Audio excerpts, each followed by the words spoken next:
Hi, folks. There's something here tonight, and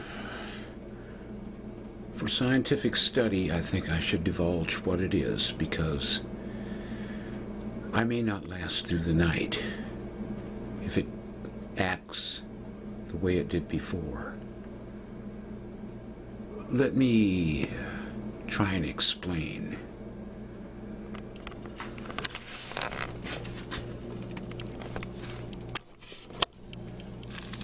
This is a group of papers. Documentation of an object I found years ago.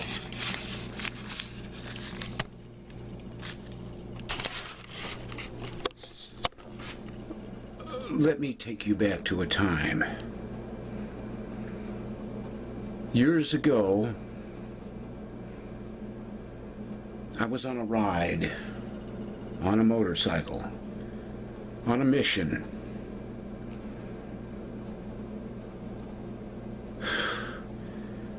I can't tell you what it was about.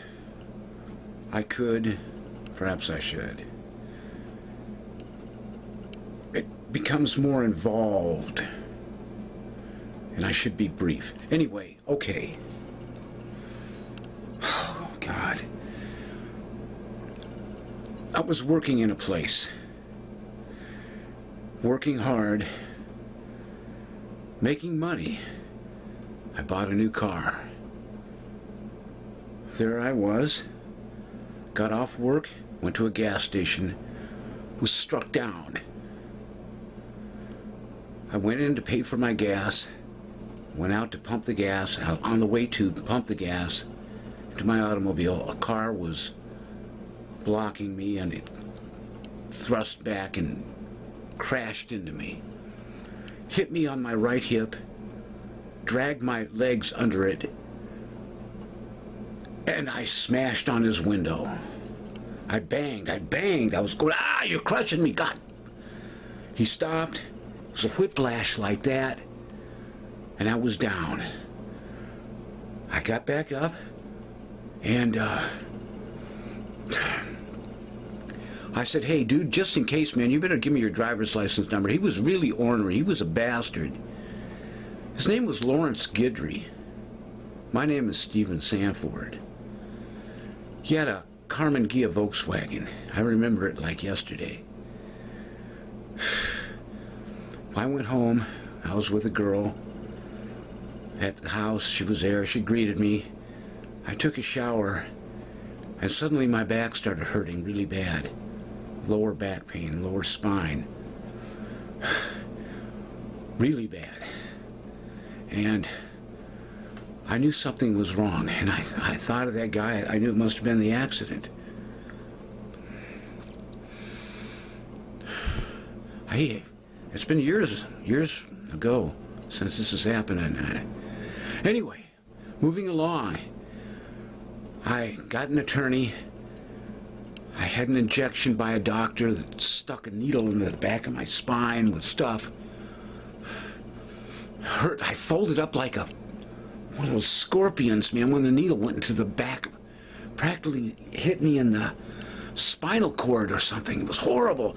I couldn't have sex. Months. I could only walk in baby steps. I lost my job. I lost my car. Couldn't pay for it.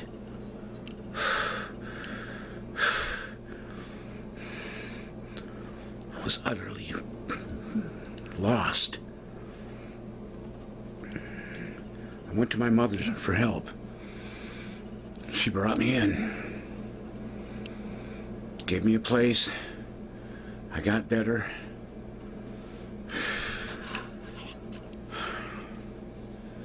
Think, oh God, it's in here tonight. It's 40 feet, 30 feet from me now. This is no joke. All right. Moving right along. If I finish, I finish this. If I don't,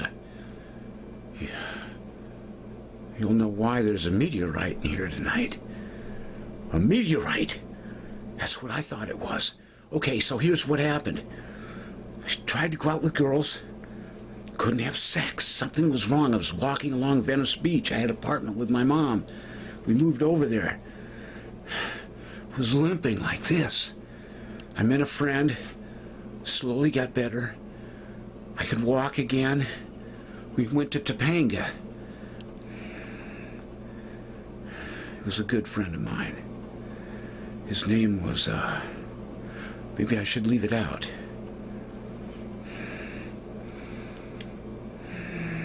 He was a gay guy. That meant no difference. Because he helped me. He helped me. He started walking along the boulders in Topanga, hopping on them. He said, come on. I started hopping on them too. It somehow helped my back. Then for years, I got a job. I worked at Everest and Jennings. It's over there, folks. Right there.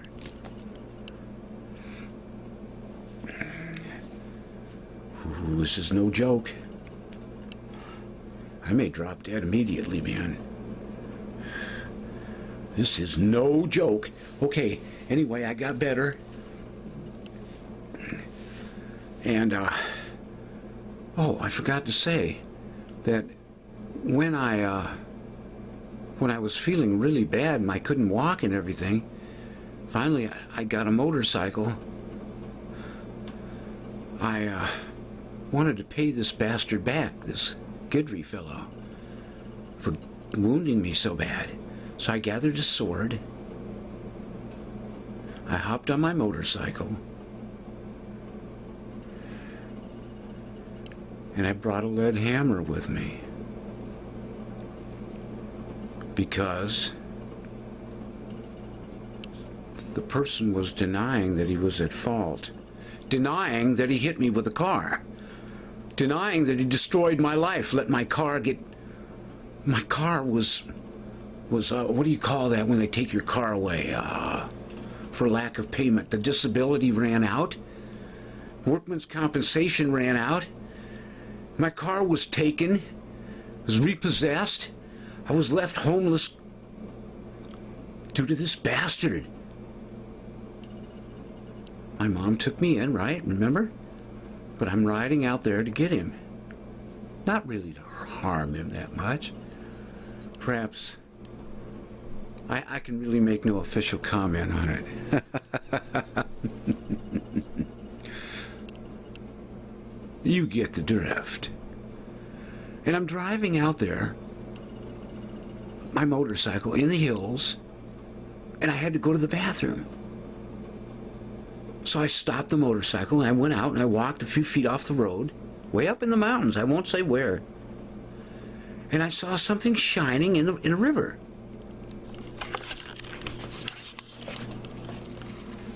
Now, this object was quite interesting. It was stuck out in the river. I walked into the water and I reached down into the water and I plucked it up, but it wouldn't come loose. It was welded to a rock.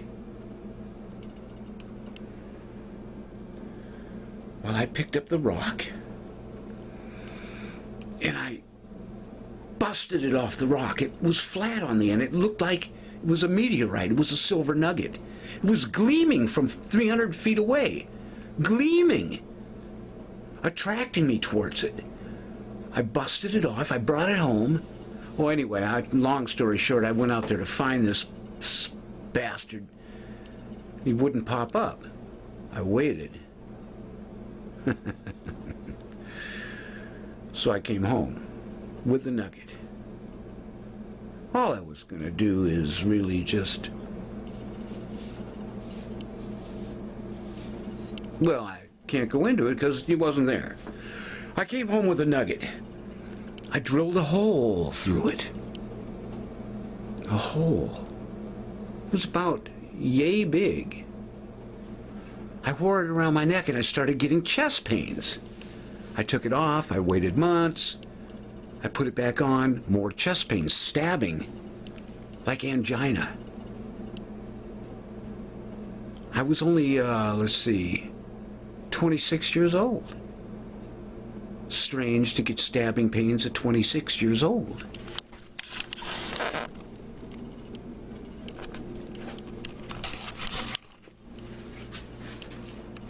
So I buried it. I kept it a few years, put it in safety deposit boxes. I put it in baby food jars. I buried it deep near freeways. Waited 8 years. I came out. I found it again. Then I stashed it and I lost it. And I waited years. I searched all over where I stashed it. And it was gone. And then I found it. Then I hid it. What's wrong, sweetheart? You're talking too loud and that my door is open. I'm sorry. I'm trying to talk about this thing that's in the other room that I just brought in here. So anyway, I hid it for years. Then I've stashed it in another place. Because damn well I can't have it near me. It causes me chest pains. Then I called this guy up. We had a Geiger counter check it. Here's the exact paper. Let me get some reading glasses on here. This object is in there now. Okay, let's see what this says.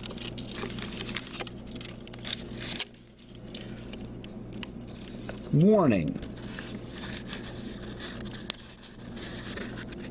This silver metal meteorite, or whatever it is, was found in a shallow river in the mountains, stuck to a rock. I keep this warning with it, folks, just in case. See flat side where it was stuck or melted onto a rock. I drilled a hole through it and wore it around my neck. Chest pains came when I wore the silver nugget. I'm brief. I kept this little note with it in case. I had it buried with this note in case someone found it. I didn't want them to get hurt. That was in 1976 when I was 26 years old. I buried it and dug it up in September 2011. I thought it was more like 2004, and then I buried it and found it again. Oh, I found it in 2000. Yeah, again after I buried it. Okay, felt sick around it. I am placing it here until I can have an expert tell me what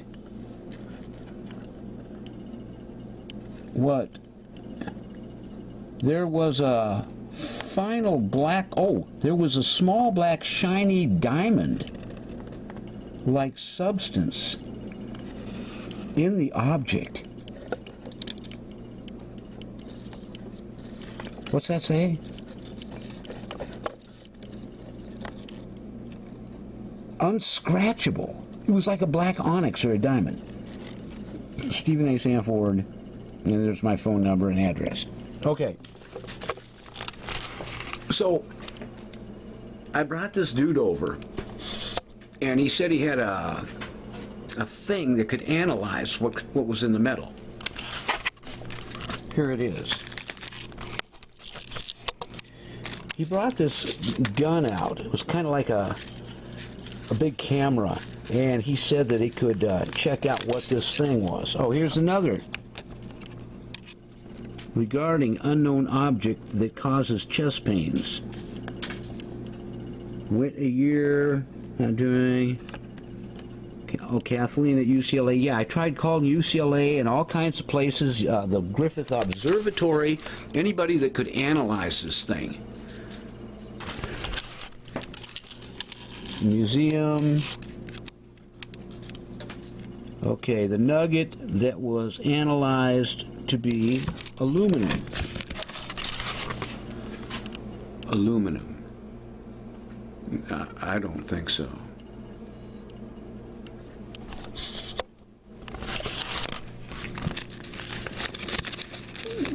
But maybe. Let me open this up. Let me open this letter up. Here it is. Takes a little time to do stuff when you want to be accurate. Sometimes time slows down. Sometimes it speeds up. When I try and get a rest, it speeds up. Okay. The test was made, and this guy did his analysis. And he did analysis. Hey, stop that noise back there, you fool!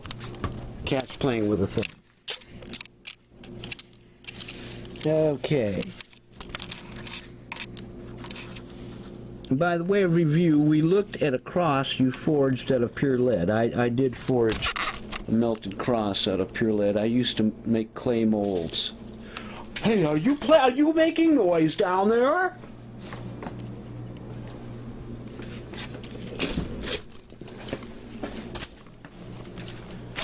Excuse me, my wonderful cat's making noise.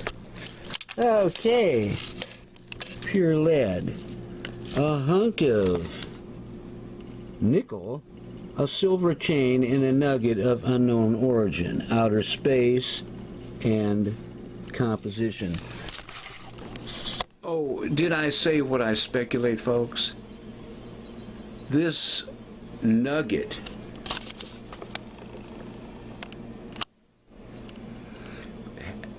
found in a stream, assumed to be from outer space, or off of one of our space shuttles or something. That's what I'm assuming that caused me. We'll get deeper into that. But anyway, outer space, and to get an idea of how X-ray fluorescence works, the blue trace is a signal we got when I shot. That means he beamed this thing at the meteorite. The piece of nickel, we had some nickel, the trace green of that pure lead, and the red trace, the silver chain. There was a silver chain that I put on the necklace, through it. Remember when I drilled a hole through it?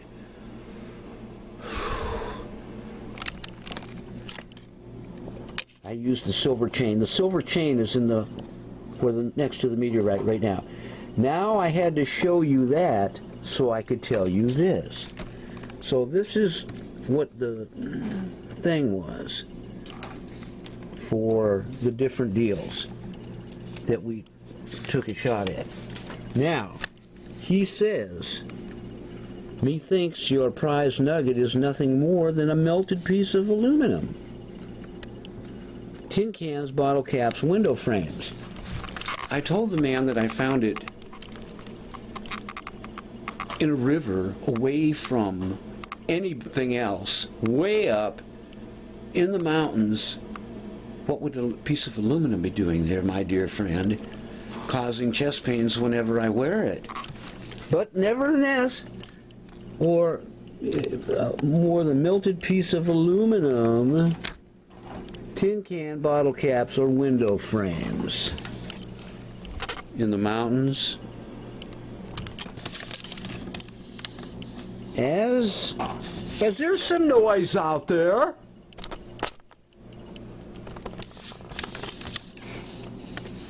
As you will recall, I shot or used the gun thing in several places on the meteorite. That means we held the meteorite down, he took the gun, went zzz, and I flipped it over, went zzz, went zzz. This is what happened. At different places, and although the trace level impurities, silicone, magnesium, sulfur, and common alloy elements, iron, nickel, copper, zinc, vary somewhat, as is to be expected, it's aluminum. There's more things that we don't know about than we do know about, folks. What would you call it? A Death Star?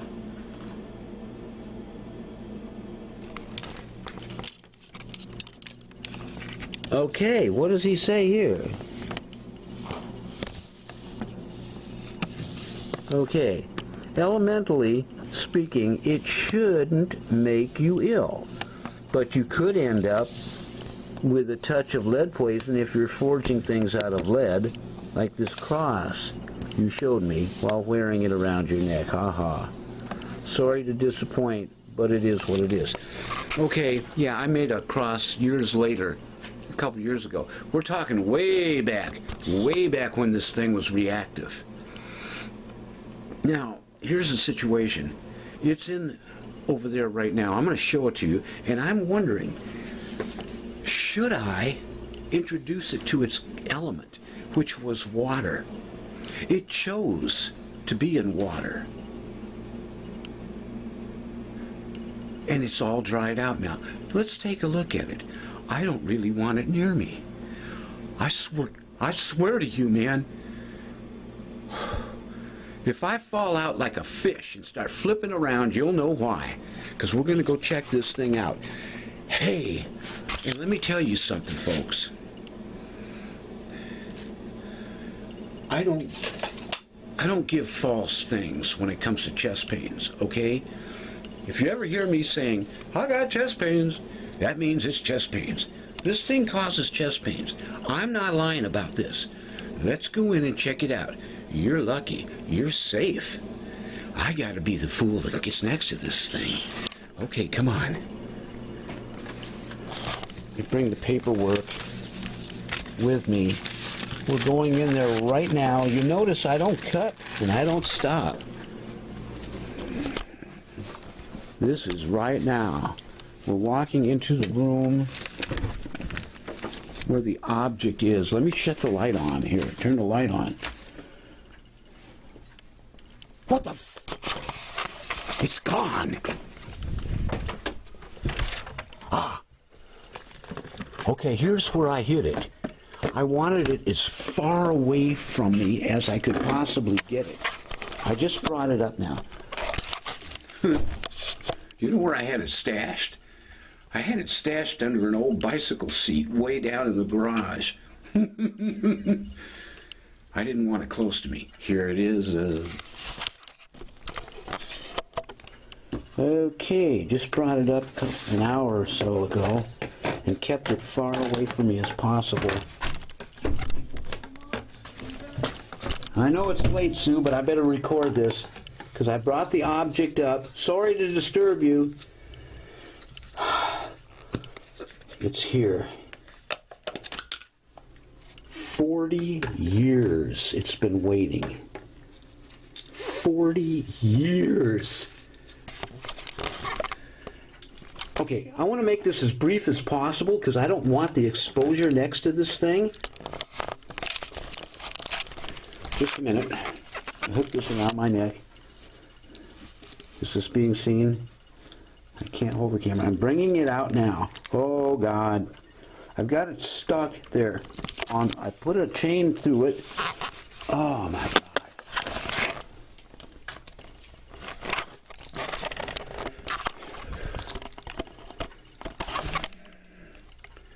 This is it. I put my dog tag through it, man.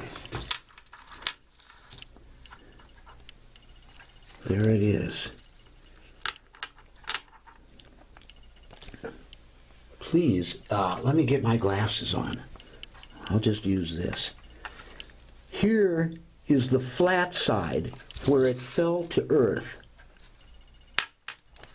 Do you see it? I saw this thing gleaming. Let me get a flashlight. Flashlight. I'm not going to take this. I'm not going to stop for anything here. I'm not going to shut this off.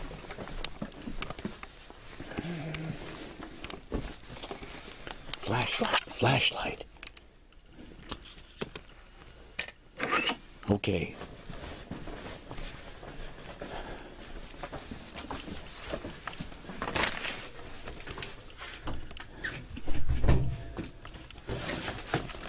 Okay, there it is. Oh my God, let me put the flat side down.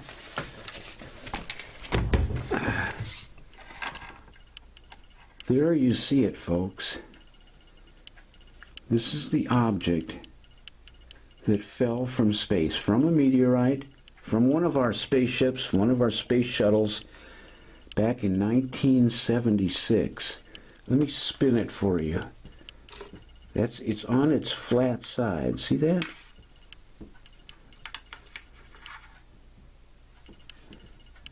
Look at it. It looks like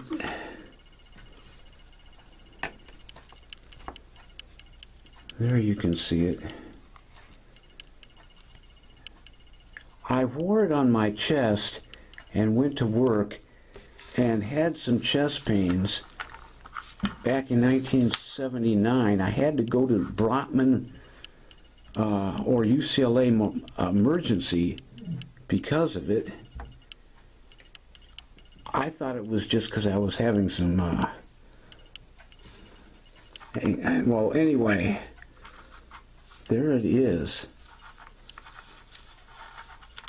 I want to minimize my exposure to it, but I felt that if it was going to be detrimental, you know, I brought the thing in because I don't want it to get stolen and something happens to me. I'm older now.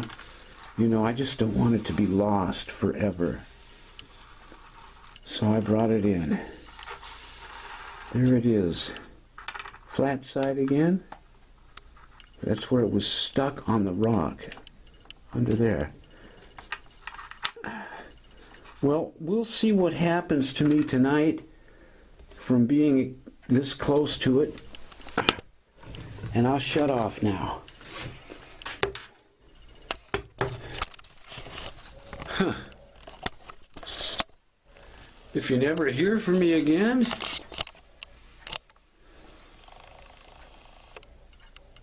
well, then it was this thing.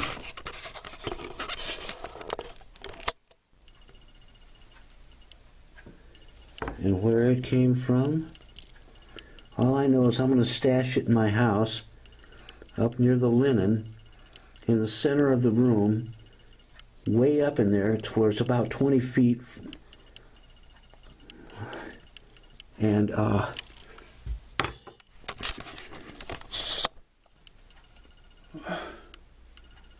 I hope it being this close to me is not going to be the end of me.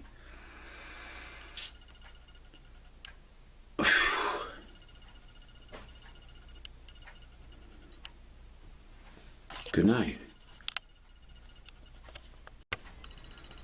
But wait, did I tell you about the time I had it stashed up in, what was it, in Bel Air, in a safety deposit box? And Ann and I went to get it out of there. It was in there for about a year or two. And I asked the people, I said, did any of you people feel any strange effects from this? And they said, no. So I said, oh, okay, great. So I put it around my neck, walked back to my van, and I went straight down to my knees, man. Bam! I swear to you.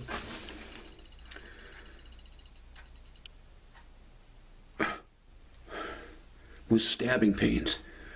I better get out of this bathroom with this thing. Good night. Wait. Just one more thing. Tonight, I'm going to bring it back to its element. You see it in there? With my dog tag? I'm going to add the water. Perhaps the water. Perhaps it will bring it back. Let's run it a little bit. Water. Maybe that'll do something. I don't know. There. Okay, I've added the water. I'm going to put the cap on it. Can't hold the camera and put the cap on it at the same time. There, I'll close it up. Wait a minute.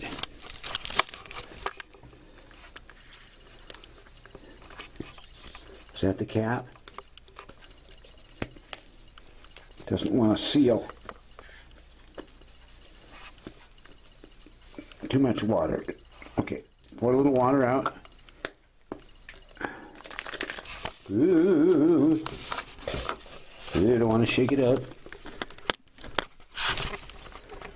Okay.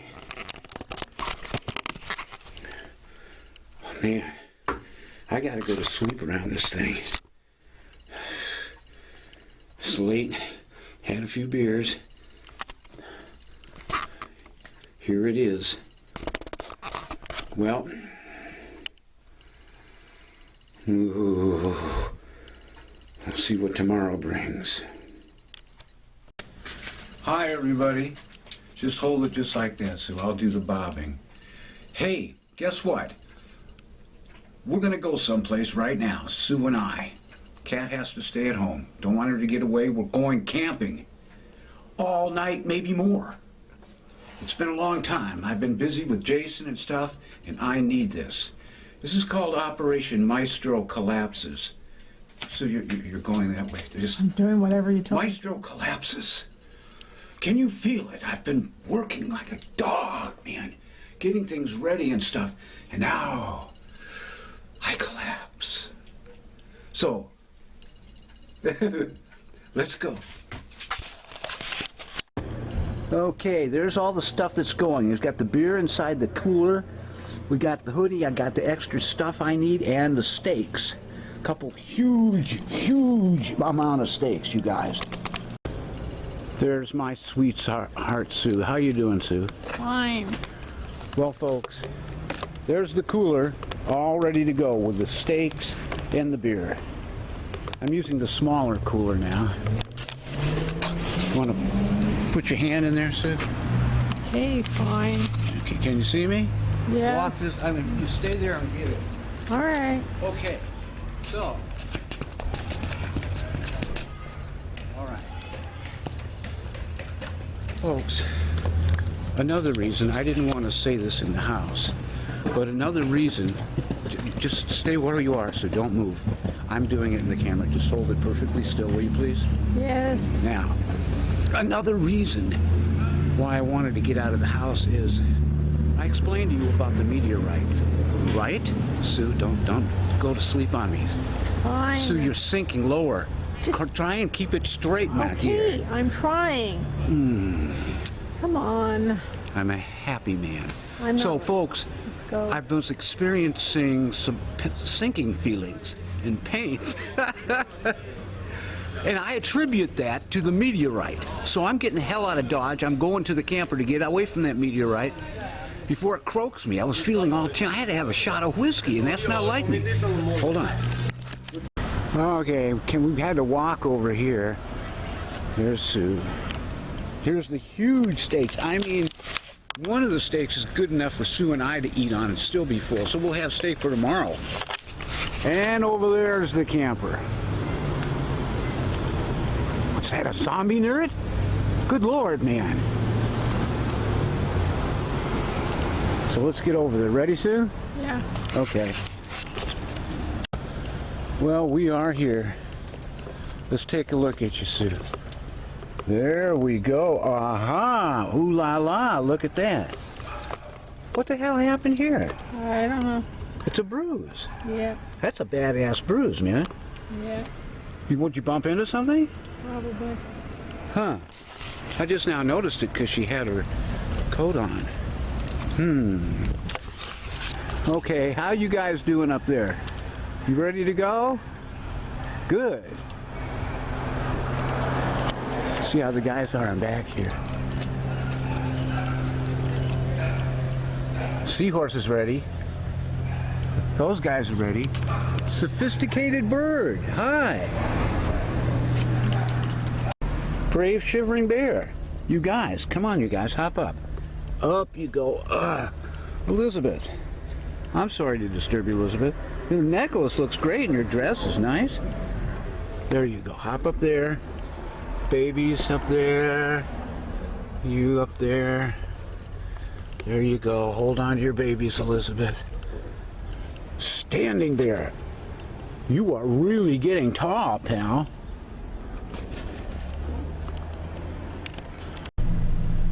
So here we are, trying to make the best of it. I was going to turn the other way, but Sue asked me a question. Kind of distracted me. So now we're just taking a picture of the northbound. Actually, this is probably better because there's contrast. You can see the light, the trees in the background, or the light in the background, the trees in the foreground. And if I didn't take a look at that crosswalk, you would have seen someone landing right on top of the hood. Oh no! It's starting again! Zombie attacks. Oh. It's gonna be one of those days, folks. Well, there's a boat out there. Just about the only boat I see. Oh, no, there's another one way the heck out there. Oh, light screen.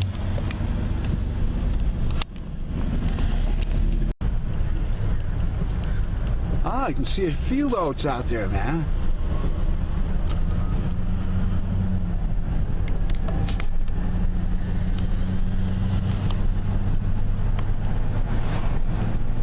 The reason I'm taking this little footage is I'm going to miss this view because we're going inland.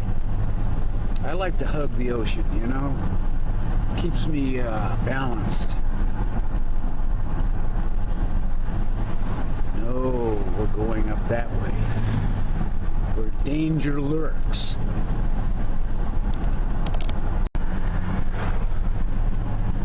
Still doing the construction of the mass grave for the zombies. Everyone contributed. There were some nice people that actually turned.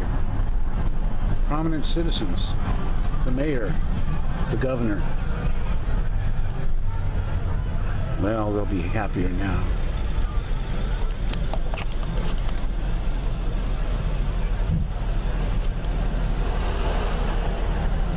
There's a Ferris wheel down there, and back of that statue to St. Monica. Hey, hey! Hey, hey, hey!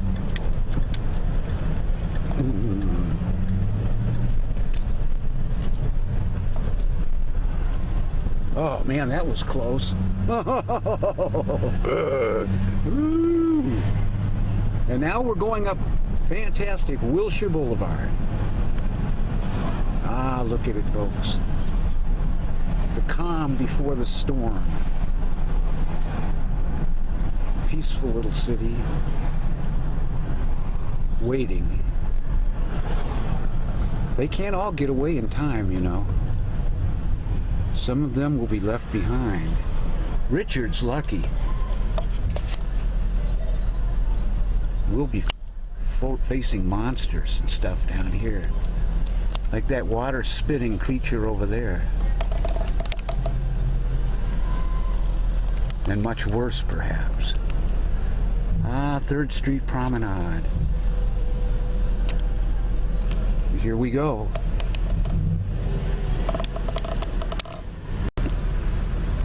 Well, there's the Nam Myoho Temple, World Culture Center on 6th Street in Wilshire. We left a lot of water and food for Angela Lucy, Samford the cat. So everything's good. Good to go. I hope the zombies don't smell that steak in the back there. There's got to be 4 pounds of steak back there, man. Practically. I know one thing, man. How many steaks did we buy at the store, Sue? Not a lot. A lot, about 7? Something like that. 7 steaks. Getting it home, I had to put it in the bucket so the zombies wouldn't smell the blood.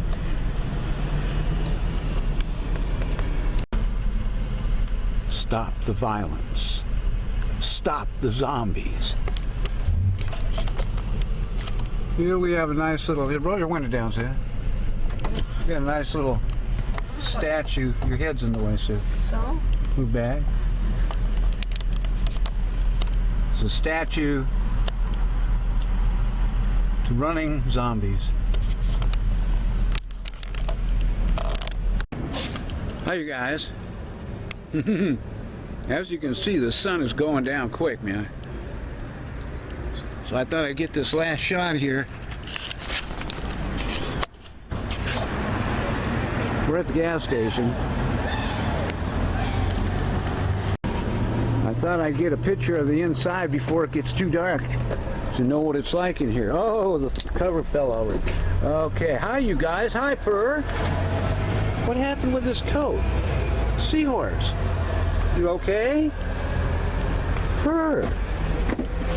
Don't worry, Angela Lucy has 3 bowls of water. Yeah, 3 bowls, and I gave her 3 things of dry food and everything. You're happy now, huh? Good. Okay, all right. Hi, you guys. You doing okay up here? Good. The dog.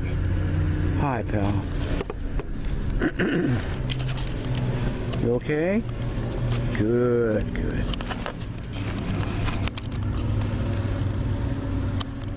Ann, you all right?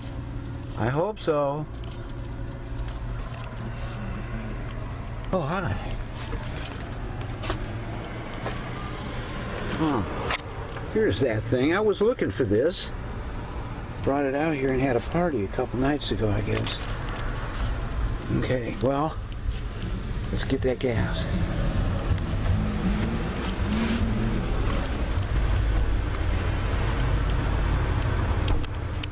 I've stopped the time machine in the year 1973. I've gone back to see my children, but I've gone too far back. They're not born yet. Well, Tracy's born, but Lynette was born in 79. Sandra, Eve, and Jason were born in 2001, wait, 95. I've got to move all forward into the future. There, that's when I'm 2000. What? No, it stopped. I'm trapped in the year 2000. It can't be. Sue, we've gone through some type of a time warp. Are you aware of that? No. You didn't notice it? No. Huh. I hope the steak is still good. What's that? So here we are on Santa Monica Boulevard now and 14 as the sun sinks into the west.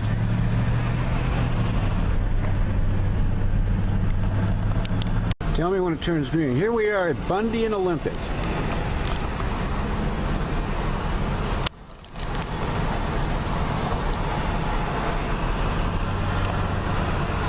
Yes, one of these days I'm going to be maybe stuck in a wheelchair or something. I'm going to appreciate seeing this stuff, man. It'd be like traveling again. Ah, I've been there, look at that.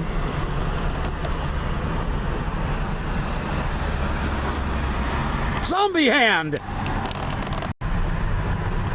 Off in the distance you see Mount Cleavage.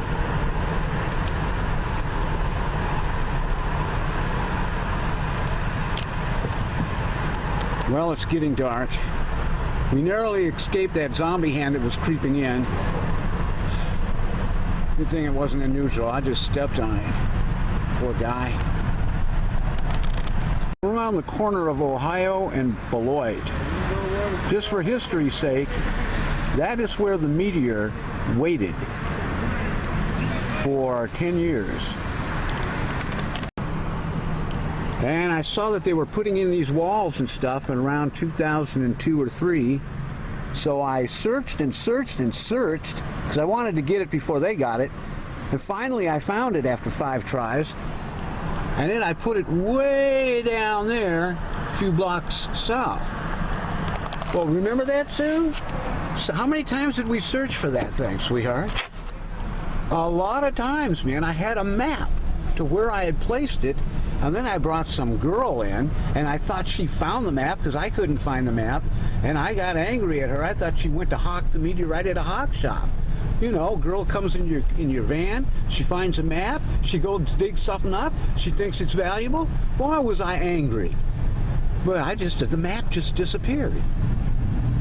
So I searched and found it again.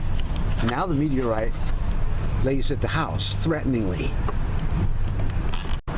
Well, Santa Monica and Sawtell still looks the same for years and years.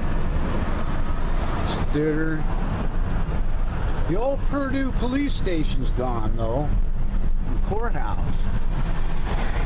Ever since they had their wanton, wicked way.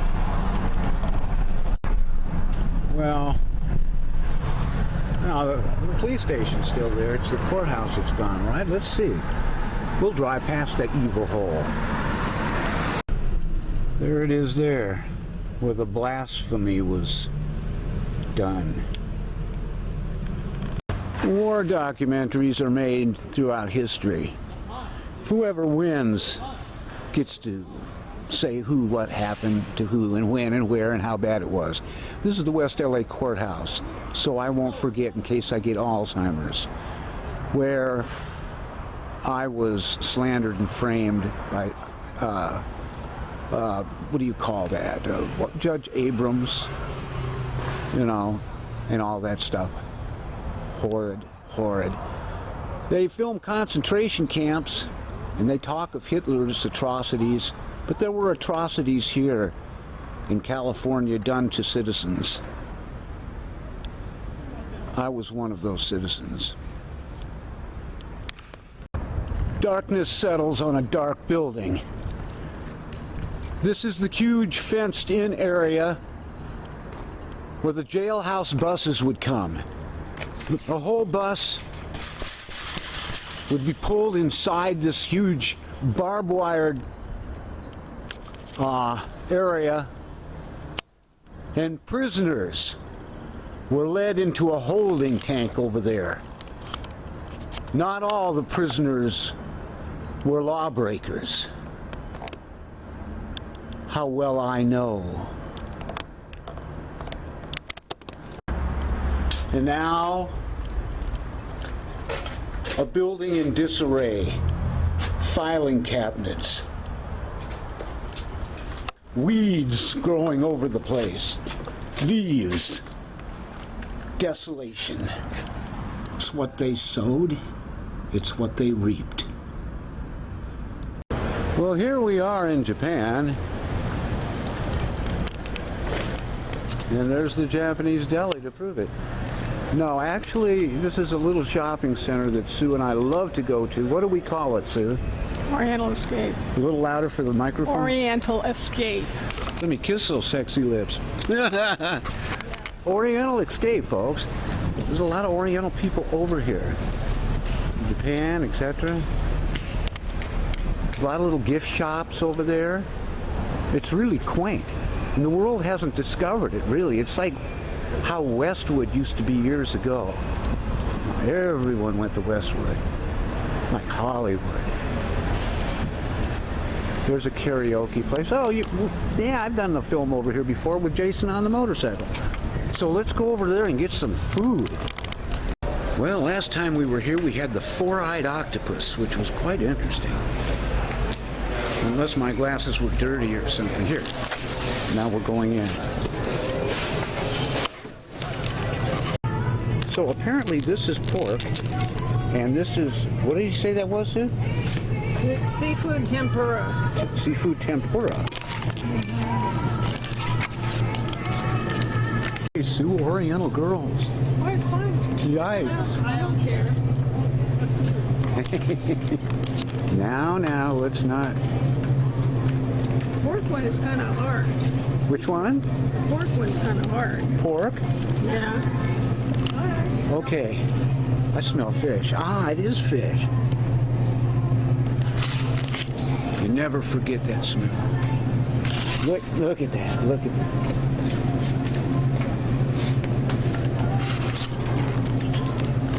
Before we ring this up, just what is that again? This is a fried pork cutlet. Fried pork. Okay, I'll go with that. Yeah. And that is This is curry bread, curry bread. and this is a fried seafood pancake. Fried seafood what? Pancake.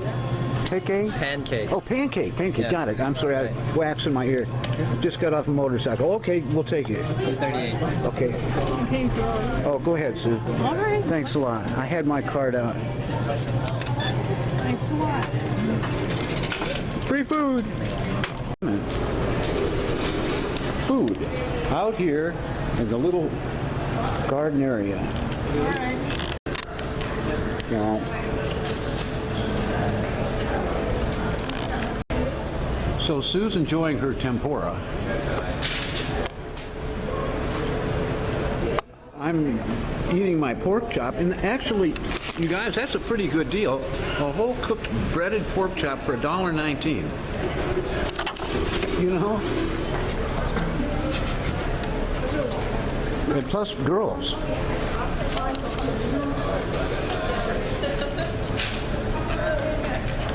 And more girls. Well, here we are. Night has fallen. The shops are going wild.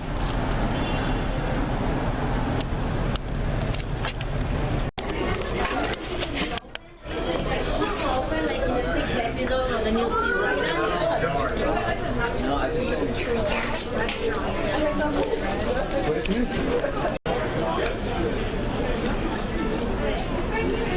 Ah, here it is.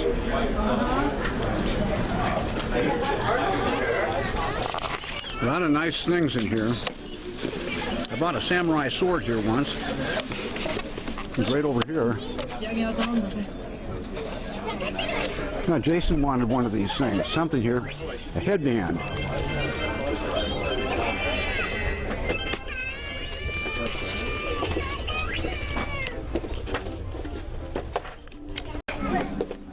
So let's see what we can find. A lot of Hello Kitty stuff around here.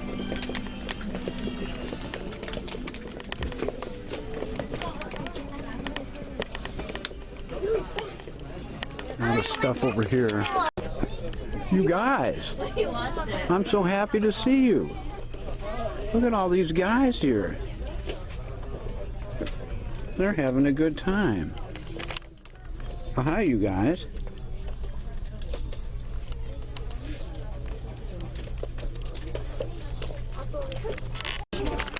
Hi. Excuse me.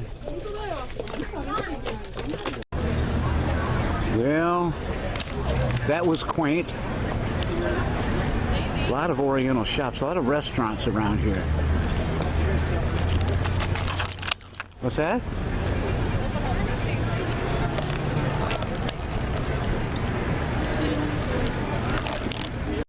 I love this thing. Before I met Sue, I used to come over here and camp, and this thing was there. Oh, this is great. We're back in the truck, folks. Hi, Sue. And this is the corner of Sawtell and Olympic. When this, tell me when, is it turning green, Sue? Of course it's green. And there it is. It's some fish and an octopus. Oh, man, if only I could zoom in on this. Ooh, almost filmed this as a car crash. This guy was going to turn right in front. Ooh, he turns again. There, can you see that? Hi, folks. This is like one of those bizarre movies, man. You'll never believe this. I reached up inside my mouth up here and I broke a tooth on that food. It was really... Why didn't you say it was that crunchy, Sue? I told you it was crunchy, and you said, "Oh yeah, no problem." Yeah. And I got all this steak and a broken tooth over here, man. I don't know.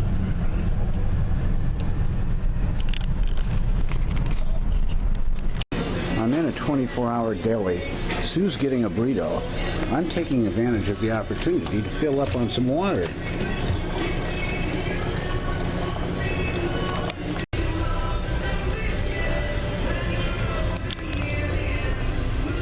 How's that burrito, Sue? It's a mess. That's what it is. A mess. Why? Look at it. It's coming apart all over the place. More zombies.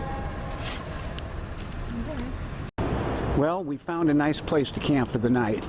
You can't see it now. Whoa! Ah! Hi, you guys. Well, we're inside the camper, and don't those little lights make it romantic and give it a nice, quaint thing? Yes, it's good to be at Lucky's Bar. Welcome. So the pan is ready. I'm going to put the steak in. I got a whole big thing of ice when we were at that place. At least 15 pounds of ice. So that ought to last till tomorrow night. Yeah. Radio. Lights. Water. Action.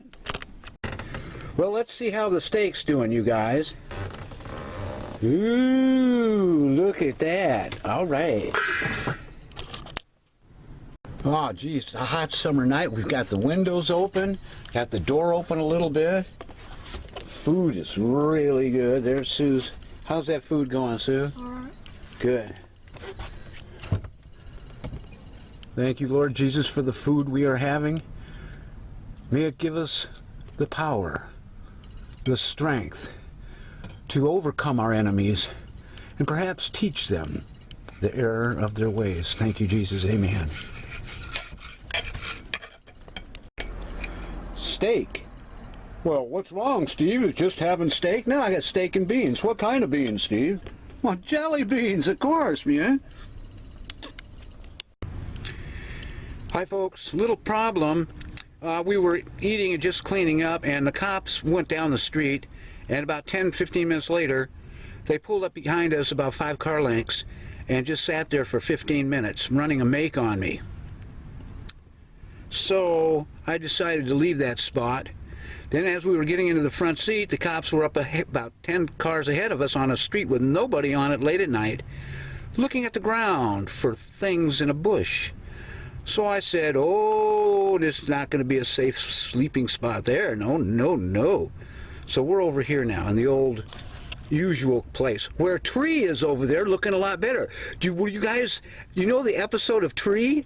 How I saved Tree where he had these steel cables stuck inside of him, wrapped around him when he was younger, and he grew and the cables were cutting through him? The cables have completely been removed. I snapped them and cut them. Somebody pulled them out, and now Tree is healed. I'll show you tomorrow, I hope. Hi, you guys. Well, here we are inside the camper with the blackout curtains on, just to refresh your memories. Dark in here. And now I'll remove the dark curtains there. There we go. Well, there's a picture of the table inside the camper. See, you're inside the camper. Not there. I will now bring the table down by placing the silver tube, what you have, Sue, in the hole. I know. I'm trying to find something. How you doing, Sue? Fine. Hungry? Yeah, but I guess we have to do some walking first. Yeah, we usually do. But first I have to shave. We're low on water, folks, already. So, what do? I'll tell you what I do. For times when we're low on water, I have this. A little electric shaver. Frank gave it to me. Works good, actually.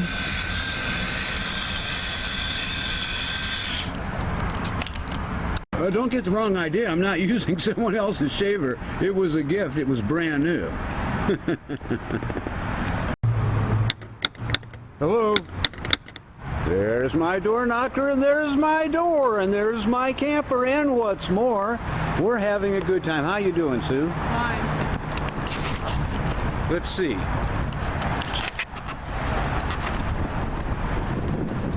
Well, my antenna is up. My CB antenna. Good.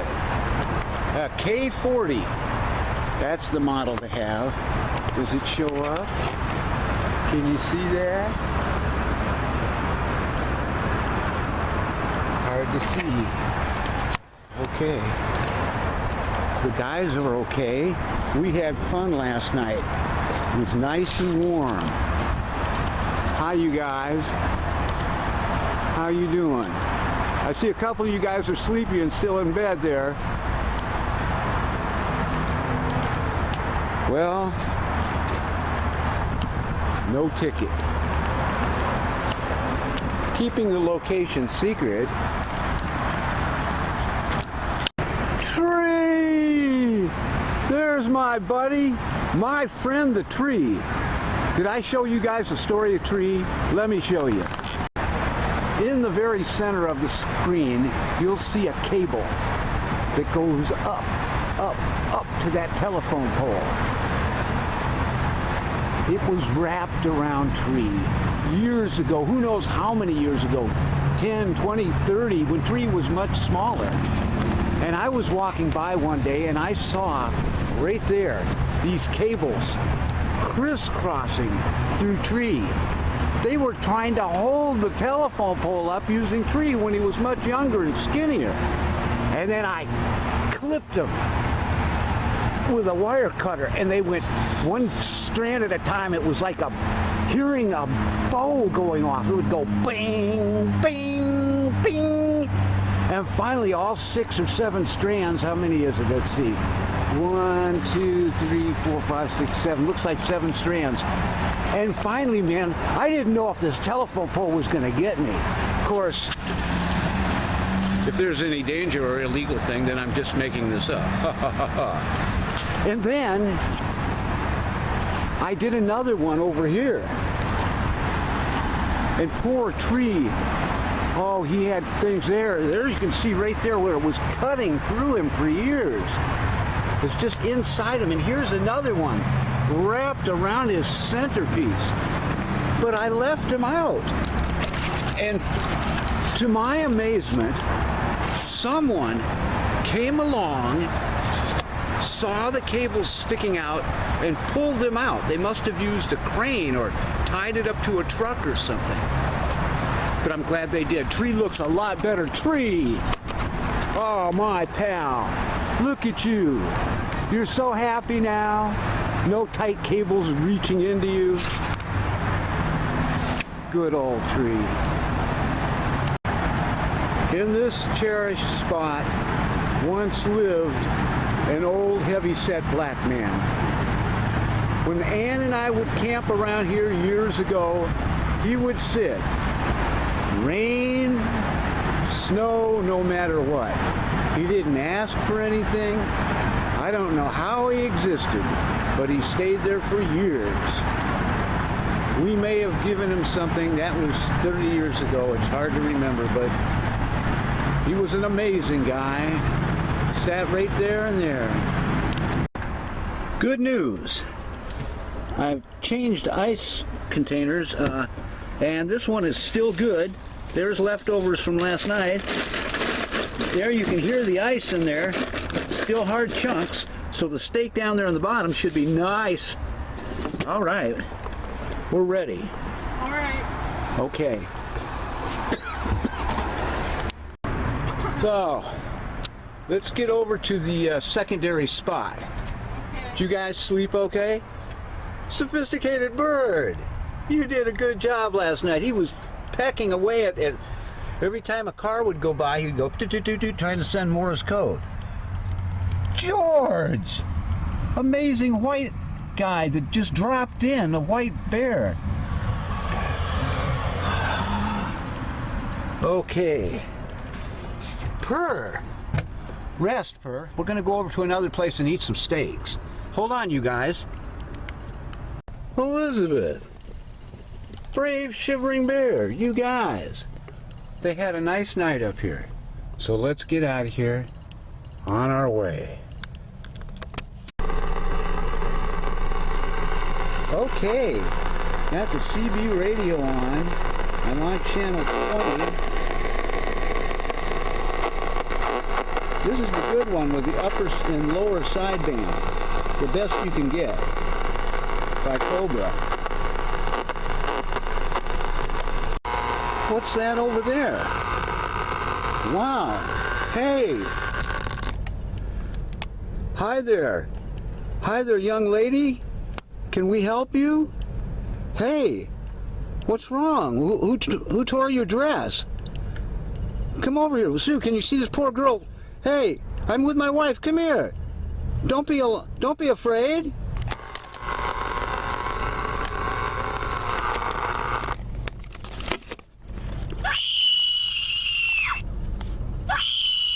No, don't be afraid. Come here. Oh my God.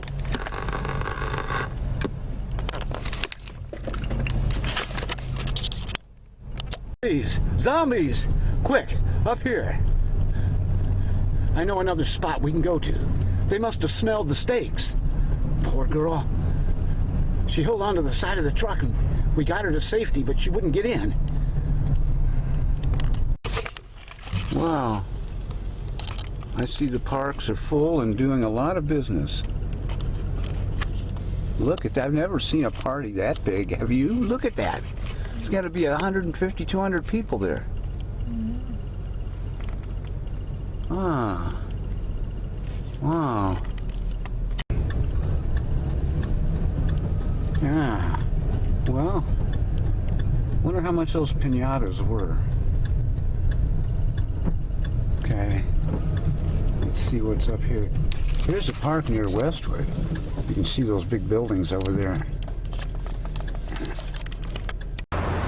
Even the best driver can make a mistake and back up and think that the tire's going to hit, but he winds up taking a tree out.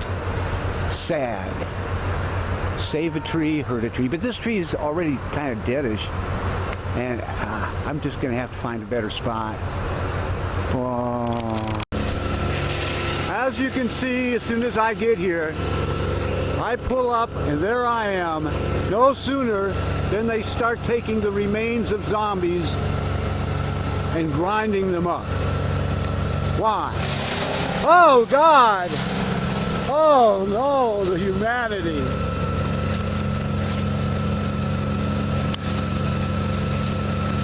They wanted to get rid of them, and there they have it.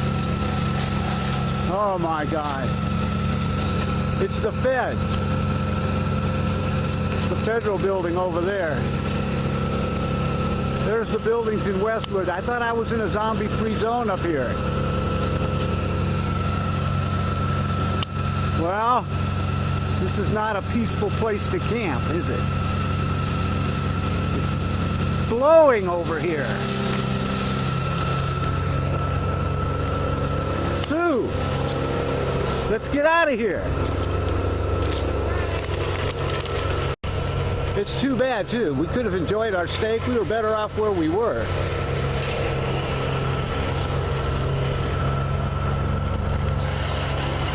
Maybe over there by those buildings. Unlock your door, Sue.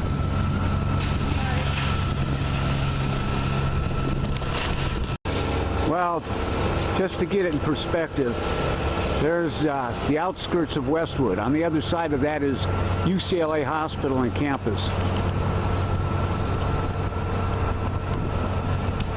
That's a neat building.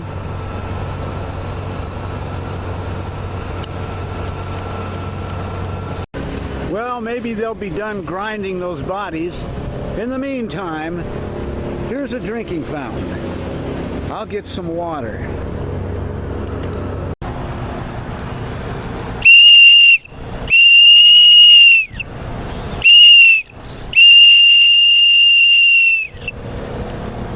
What whistle mean, boss?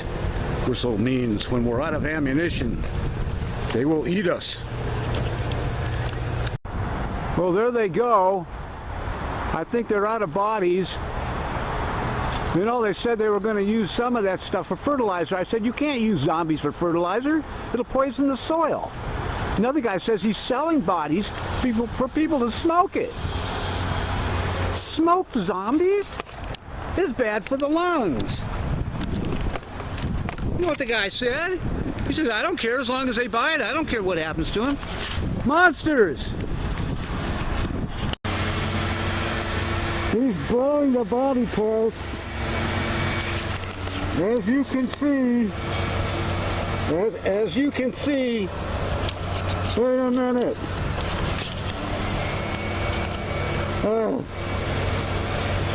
As you can see, he's blowing the body parts. The dust is moving this way. It's zombie dust. It's not good for man nor beast.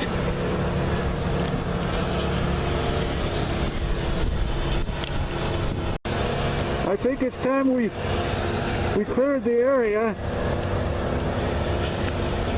I don't want to get hit. This way.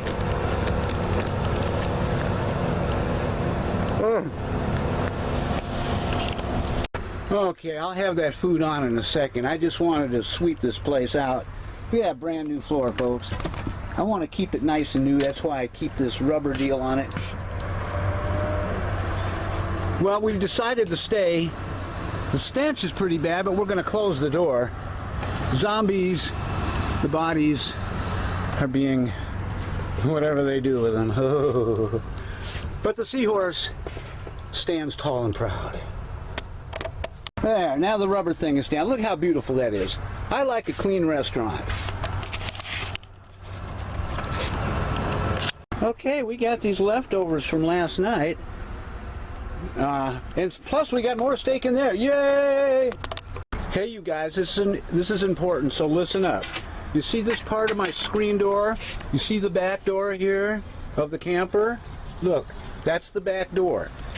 I took this off of the screen right here so I can see better out the back window. I mean, I've been driving it for 5 years with this on and I could see fine, but I'm wondering if Sandra and Eve take over, they can see better now.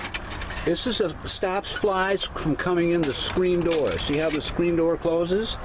So if you guys wind up with a camper and you want to put these back in, they just bend right in and they slip right there and they slide back and forth.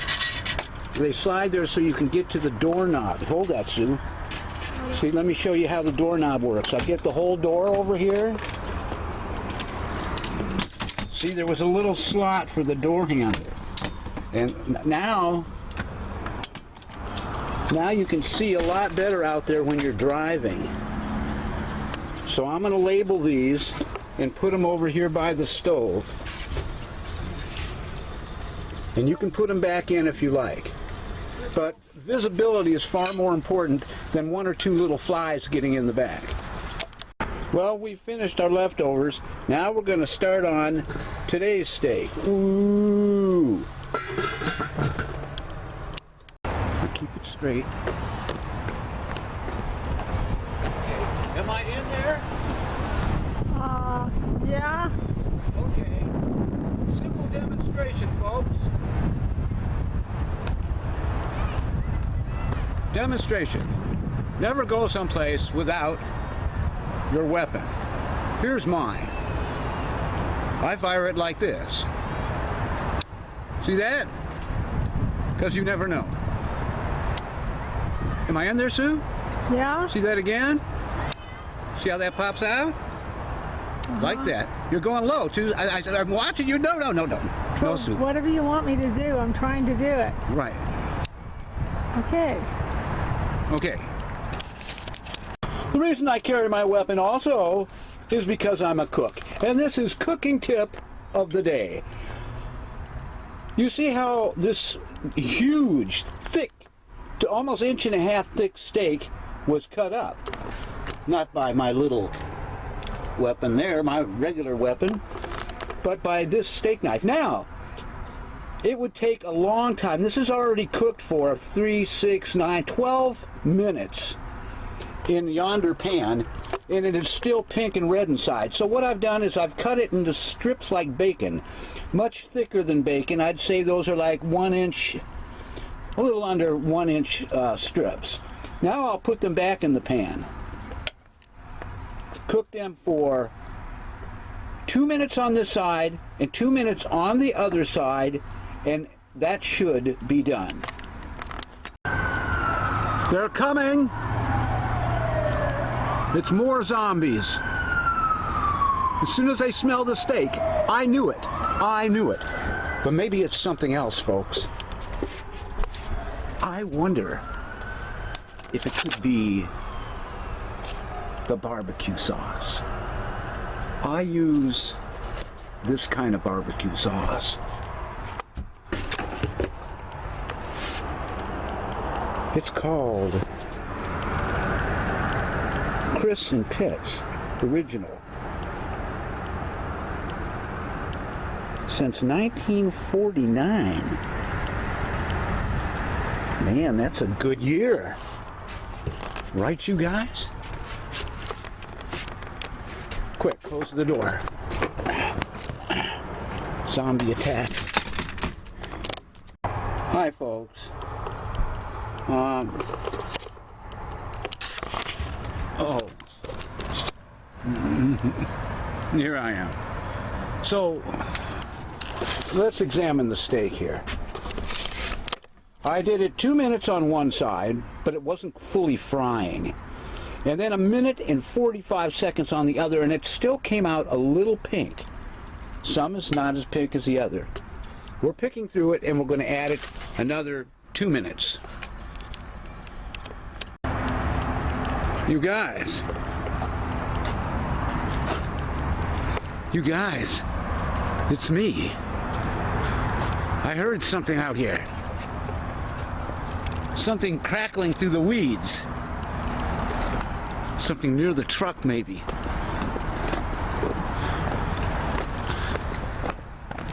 What the hell is that? Oh, it's me. It was all dark for a second. Oh, God. This world. When you're in doubt, trust God.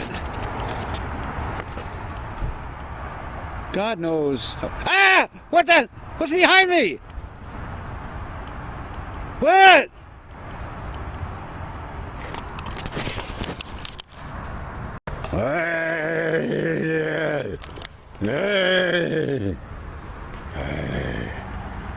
I know you.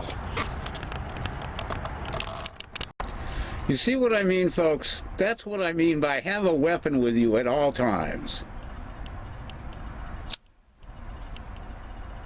You never know when something's going to come up behind you like that. Now, by God, let's look around here. Can I eat my food now? Trying to enjoy my meal and these things pop out of nowhere. Hey, took the curtain down. It looks like a peaceful day. You see, you just never know when something will pop out. Hi, you guys. Well, a friend of mine just popped over. I'd like you to meet him.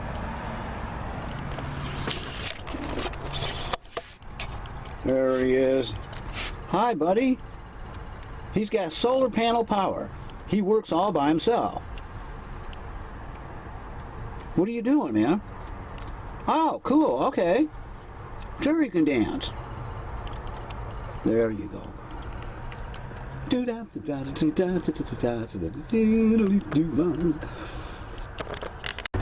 Well, look at that. He started dancing. And this guy showed up. This soap dish guy. Hi. Oh, hand sanitizer guy. Good. You guys you're not alone. He's so happy now. Look at that. All right, you guys. Oh. You guys. A squirrel just walked right along this fence and disappeared right up into this tree. Hi, squirrel. Where are you? How could a squirrel disappear like that? Zombies! Zombies! Back to the truck! To the truck! Look at those squirrels.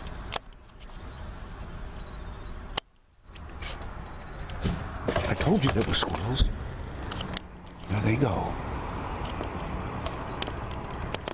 You know, I was sitting here watching my little friend. He's just digging it in the sunshine. What was that? And I saw the shadow go by. Is that another squirrel going the other way? It is. Now he's going that way. And I said to myself, well, this would make a good zombie alert. Because if a shadow got in the way of this guy, watch this knife.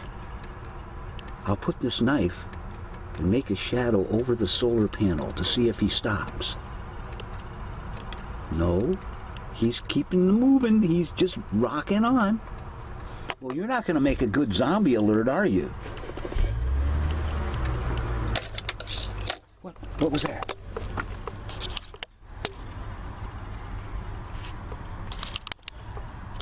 Boo! Oh, hi, folks. Don't worry. It's just me. A good tank commander protects his eyes. Had this been a zombie alert, I would have had to get through gas and claws and who knows what, spraying blood. But now I have my goggles on. Do you have your goggles ready? Be ready. Ah, I see the Marsons showed up. Hi, Marsons. How you guys doing? Who else is here? Oh, hi, dude. Right, I know we both need some dental work. I know. Oh, your girlfriend's with you, huh? Uh-huh. Nice coat. Okay, you guys, thanks for popping over. Good to see you. See what happens when I let the door open just to give you some sunshine? All these guys pop over. The sun is going down, but this guy's still having a good time. That's it. Enjoy yourself. All right.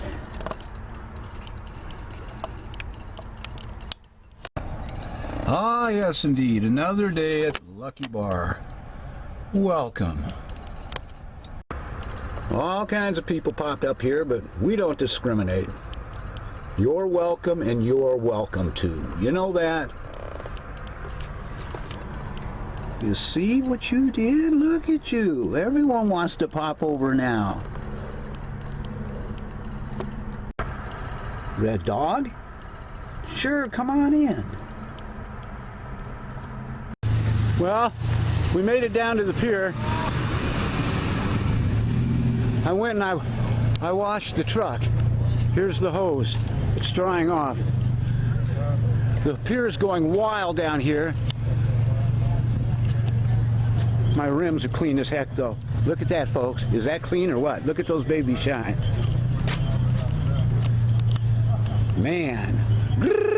Put your sunglasses on. Hi, Sue. Hi. There seems to be something hovering, something green. The cat sees it too.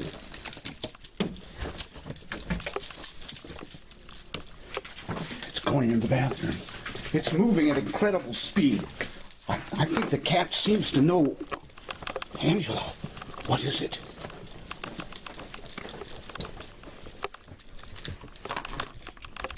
Oh, good Lord, man, it's moving faster than I can find it.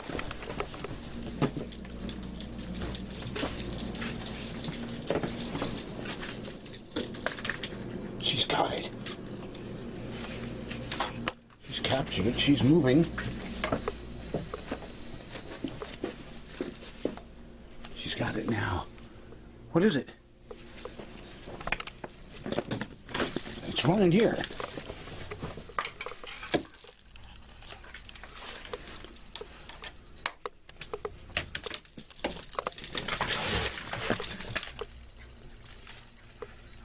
She's captured it. She's trying to drag it someplace.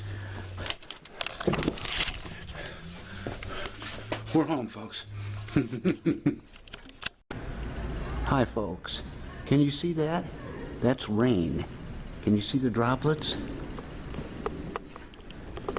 It's rain, isn't it, Sue? Yes. A little louder for the camera. Yes, it is. There, we have big voices. We're meant to be in the movies. You hear that? There's the rain.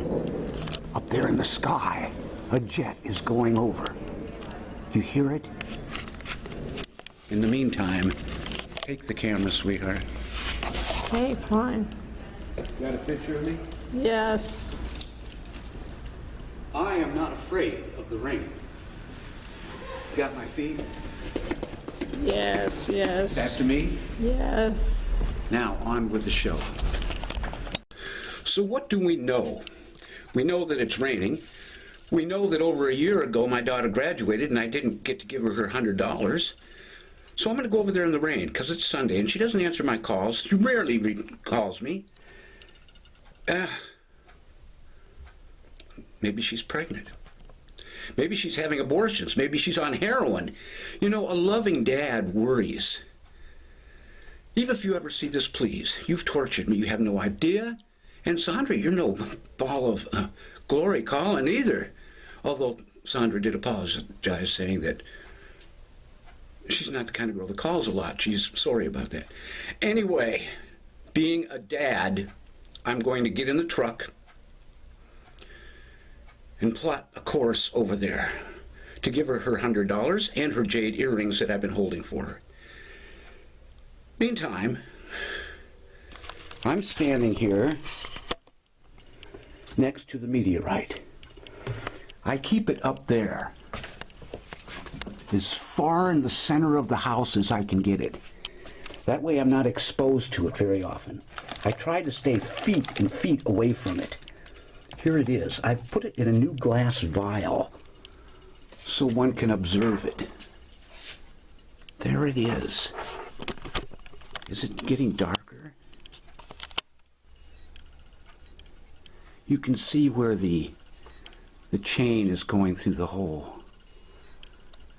To me, it looks somewhat like a little camel or a toy soldier that is melted down. The flat part is on the bottom there. You see, as gravity drags the chain down, that is the flat part. That is how I found it, in the river, shining as the sun beat down on it. You'll remember I was up in the river on a motorcycle, having to go to the bathroom, went out in the water, and there it was gleaming. I was on my way to seek justice. But that's the old story that you may or may not have heard. Here, let's get some light on it now. You see that? I don't want to get it too close to me. I'm going to stop the exposure now. Oh, before I do, perhaps you can see the black onyx rock right there in the center of it. The black onyx eye. Let's see if we can get a good shot of that. Sue, bring me a flashlight, will you? There, I have a flashlight. I have a flashlight, thanks. There in the center, get the light going around this way. No, you get too much glare. There it is. It's like looking at the Titanic underwater or something. It's amazing. I'm still 18 inches away from this thing. I don't want to get close to it. Oh. I guess I need a good cup of coffee or tea. Let's get out of here. You guys doing okay? Hypnotic Fox. His tail will hypnotize.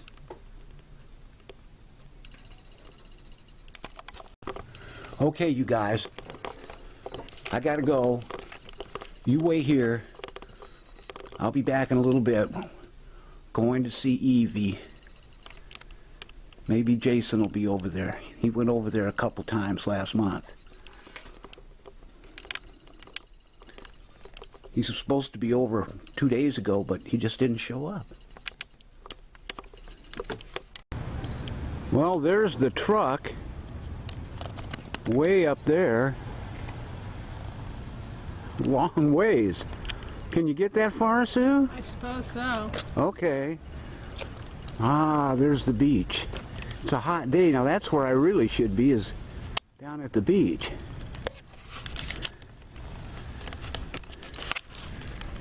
But the only time I can catch my daughter home is a rainy day. That's when she's not bicycle riding. So, we'll hunt her down. Rain's dried up a little. Street's still a little wet. Standing Bear, you've got my glasses on. I'm sorry, pal. The sun must have been pelting down on you. All right, you guys. Sightseeing bus.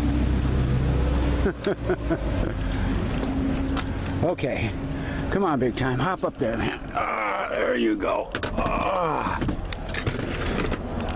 Okay, you guys, let's get ready. I just have to make sure that everything's in order before I start it up. Purr, hi.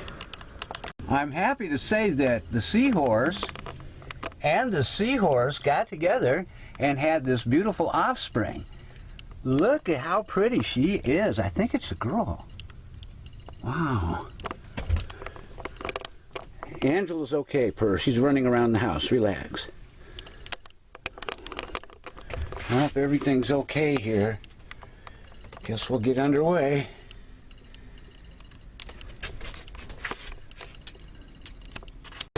Let's take another look at that offspring. Hi, Purr. Oh, yes. What the?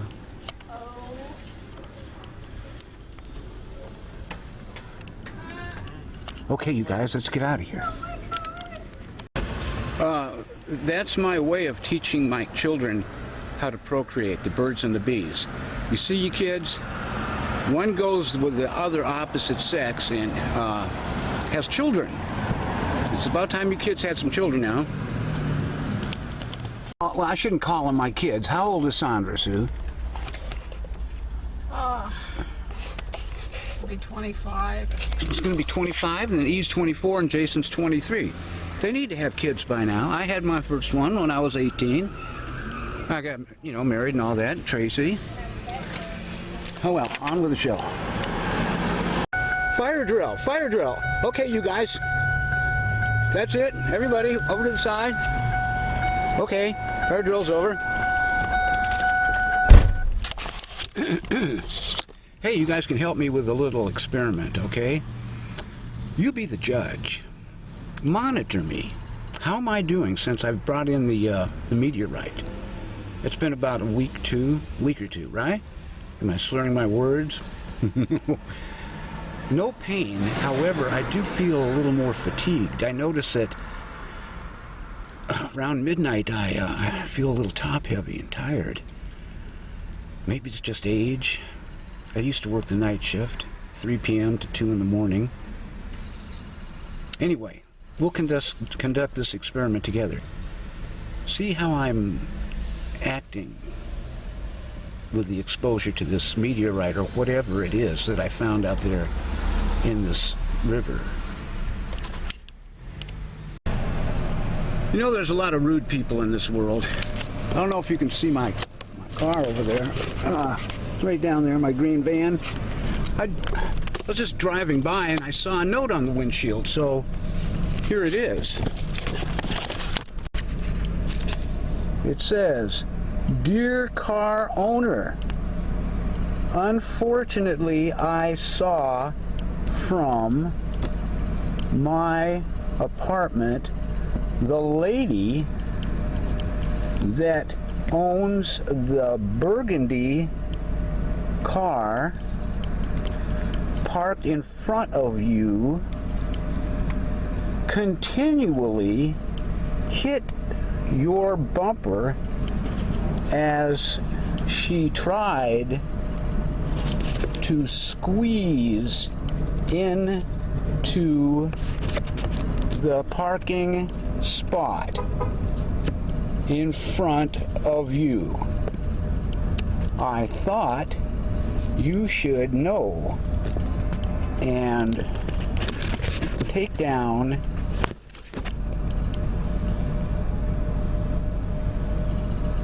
her license in case there are any damages to your car. Who's honking out there? There's somebody honking at me. Anyway, I can read faster than that, folks. I was just trying to read it through the camera eye. Okay, anyway, I got the license plate number of the person in a burgundy Oldsmobile, license number 6N5L015. Now, what should I do?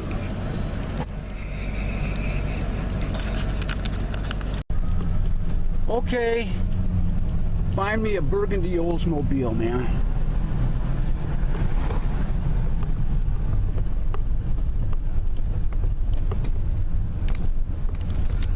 So there's my green van, peacefully parked. See, that's why I always turn my front wheels in towards the curb. You notice that, folks? Because I know how people are. They'll try and push your car back and break your tranny. They don't give a damn. They just want to squeeze in.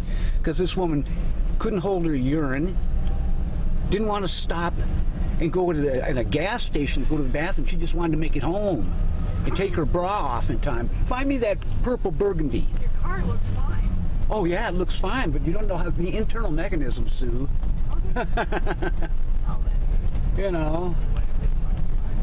Yeah, there's a nice swear word for the camera. So I always appreciate you putting an F word in every time I'm trying to film. It always enhances my movies. Now, you're what? Just find the purple car.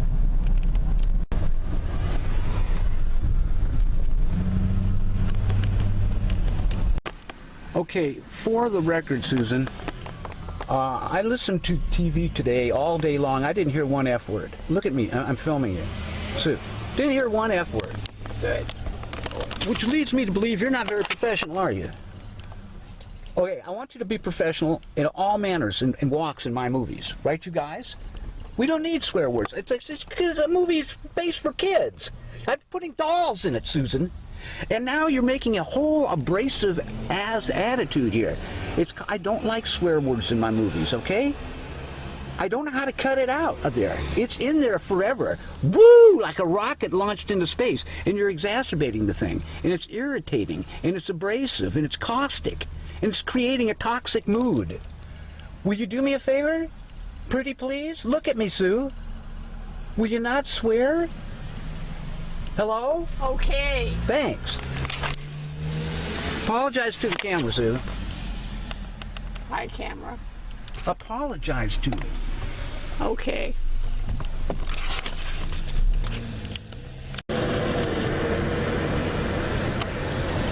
Okay, folks, we're gathered here at the church.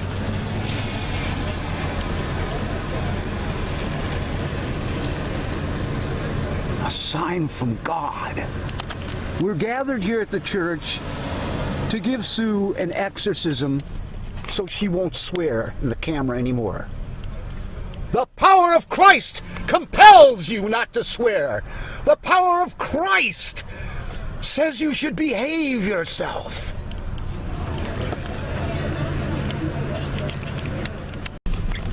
Well, folks, we're over here at Santa Monica Boulevard and Lincoln.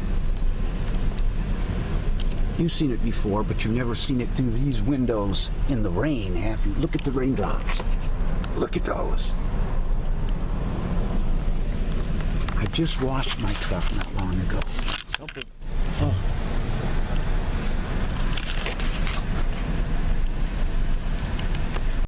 Oh, man. I'm on the freeway now. Santa Monica 405. It's bumper to bumper, and it's raining. And it usually doesn't bog up this early, especially for a day on a Sunday. Wonder how that border's doing. What border? Well, I'd show you the sights, folks, but they built a wall up along the side here. Oh, now it's opening up. There's the Baldwin Hills over there. I've told you stories about how me and my buddies used to climb up there, slide down on boxes. Now that's exercise. We didn't sit there with a tablet or a computer. Hell no. We got out there like cowboys, Jack, developed thighs of steel. So, folks, if you look real close out there, you can see the Hollywood sign on those mountains. I guess you can't see it too good in the haze. We're getting closer to downtown. Wonder if Eve will be there. So I talked to Jason last week when he said he would come over. He said he'd be here Friday. Here it is Sunday. He's still not here. But anyway, he said that Sandra moved a mile and a half from LA down here. As you can see, there's a Los Angeles in front of us there on the screen. So that means she's near Eve, and that was what, a couple weeks ago, Sue? You think if they're both so close to me, they could drive over and say hi. Now, right out there in the far distance is Hemet. Is that where my daughter Lynette lives, Sue? Yeah. So that's only 30 minutes out that way, right? Or 40 minutes, you think? That's farther than that. Last time we heard from Lynette, she came over and we saw her in the promenade, and she came and visited our house. That was like 2.5 years ago, right? At least. And I've been calling the phone numbers and leaving messages and getting no reply. It says, leave a message. What's going on here? The revolt. The children of the...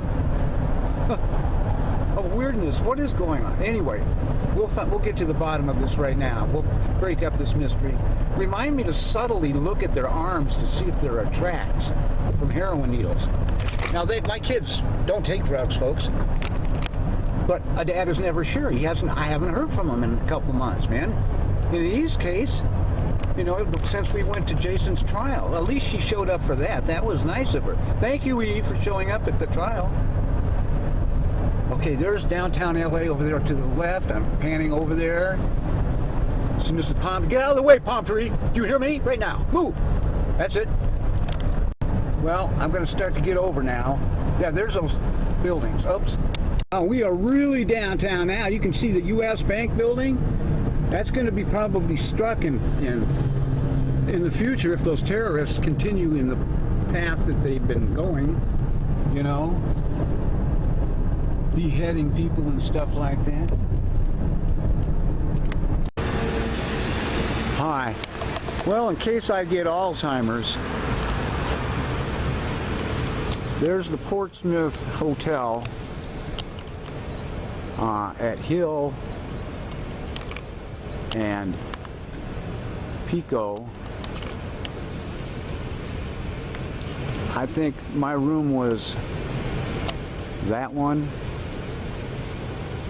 Let's see. Yeah, it might have been the second floor or the third floor. I was staying there, and then I let Mom move in. It's a long story. And she started having chest pains. Well, she said back pains. So I took her to a hospital. I looked out my window and saw California Medical Center Hospital, or Sentinel or something. It's right over here. Now we're at 14th. What is this street here, Sue? Grand? Olive. And from my window over there at the Portsmouth Hotel, I could see this. It didn't say Dignity Health then, and it did say California Hospital Medical Center, though. I should have checked it out. I thought it was a hospital. So I said, hey, Mom, no problem, man. I put her in a wheelchair. We just buzzed right over here, because I wasn't sure she was having a heart attack. She said back pain, you know. Well, I'm here in the lobby of the California Medical Hospital. It's, as you can see, I asked them. They said it's a full-blown hospital. But in 2004, when I brought my mother here, it was under reconstruction, the guy said. So what I wound up having to do was bring her to a little clinic that was across the street. And it was there that they let her sit from 6 p.m. when I brought her in until 6:30 a.m. the next day to take her a few miles east. No, not east, actually it would be north, up to where those buildings were, near the U.S. Bank building. I think it's a Presbyterian hospital or something up there. And in those 12 and a half hours, the doctor said her heart had, there's a word for that, deterioration,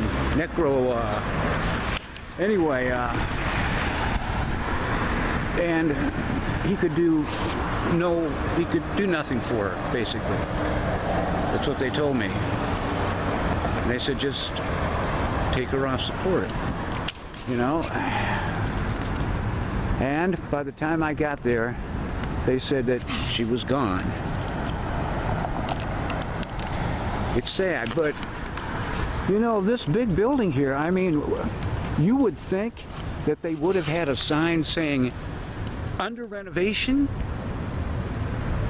you know, or hospital but under construction with stuff around it. Didn't look just like that. So when I pushed her from the apartment over there on the wheelchair over here, it's a horrible situation. But there's no excuse for these people's, this little clinic that used to be here for their negligence, gross negligence.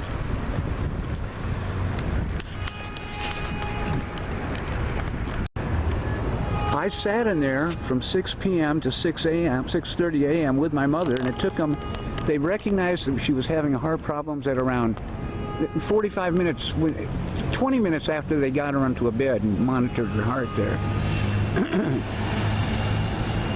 Why did it take 12 hours to get her, for an ambulance unit to take her up there? I could have gotten in a cab. I could have pushed her in the wheelchair up there in that amount of time. It's, once again, not trying to play the race card here, just the facts. It was a black doctor, it was a Mexican doctor, and I was white, and my mother was white. Now, I hope to God that these people wouldn't let race play into this. I'm just saying that. It's inexcusable. They just let my mother die. So someone once told me that there's a word for that. It's proper emergency room protocol. That's it. That was not used. They should have gotten her the help she needed faster. Or they should have told me, oh, there's going to be an 8-hour delay, man. You get her over there. I would have done it.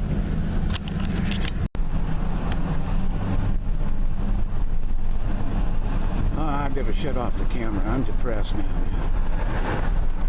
I could have taken her to the other hospital.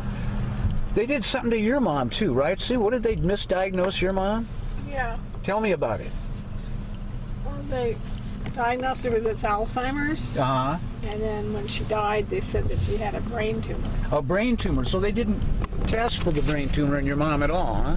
Yeah. What did the doctor look like, out of curiosity, Sue? I don't remember details. Huh? A little louder for the camera? Camera's on. I don't remember the details on that. Okay.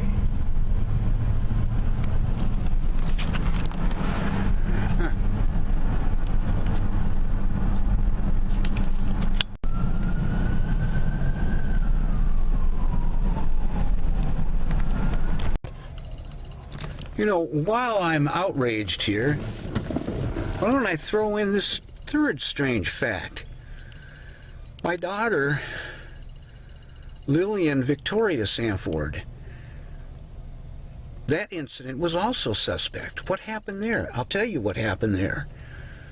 Anne went into the bathroom in 1994. Her water bag descended. It was like a big softball hanging. She sat on the toilet and it was hanging down. And I said, I'm going to call the emergency. I called 911.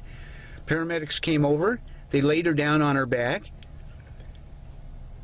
I didn't see it, but they stabbed the water bag. They cut it. And then later on they told me that they thought the baby was drowning in amniotic fluid. It was a premature baby. It was 6 months, a 6-month fetus. They brought her up to UCLA, put her on machines, kept her going for a few days, and she didn't make it. Later I found out from Donald O. Manning, the chief of the fire department there, that the procedure they used was wrong. They should have rushed her to the hospital as is without cutting the water bag, and that he apologized to me. And he said they would better educate their paramedics. Well, my daughter Lillian Victoria Sanford died. She's, what cemetery did I bury her at? See, what's the name of that one? Forest Lawn in Glendale. Glendale? She's out there. And on her gravestone it says, "Dam the river of tears, love, fight, conquer." So there seems to be a string of incidences here where bad practice was done in the hospital, which leads me to wonder about baby Richard. Was it their fault? They tried to find blame on me. Worth investigating further into that.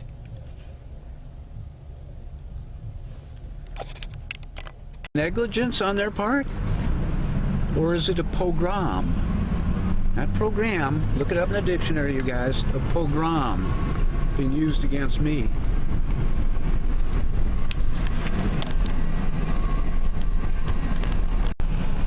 One definition could be a pogrom, a cold-hearted, selective annihilation of a group of individuals, race, or family members being targeted. You know, folks, I've had some horrific accusations made about me in the past. I'm not sitting here whining. I'm just saying, hey, I can point the finger too, you know? But my accusations can be substantiated. Theirs never were. Anyway, I've got 20 minutes of film left, and I'm over here at Eve's place, so I better snap out of it. And, Eve, is that you? Oh. you have to do what, Sue? No, I have to the bathroom once we get up there. Okay, the bathroom? Yeah, up there? Yeah. Don't they have one here? I don't know. Well, once again, we're at Eve's apartment. It's called the American. Can't get in, though. Remember that time you came over and caught me filming, Eve, and didn't call? Well, this is one of those times where I don't have to call you because you haven't been answering my calls, actually, or returning them, or the messages. So let's just wait here.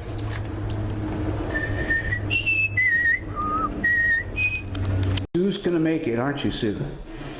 It's the 4th floor, folks, but that's okay. It's my daughter, and I love her. I hope she's okay. Well, once again, we come to Eve's door, and she's not home. After you climbed 4 flights of stairs, huh? Well, I'll leave a note. Her neighbor is going to supply me with a pencil and paper. As you can see, I brought the rings. Where are they? Right there.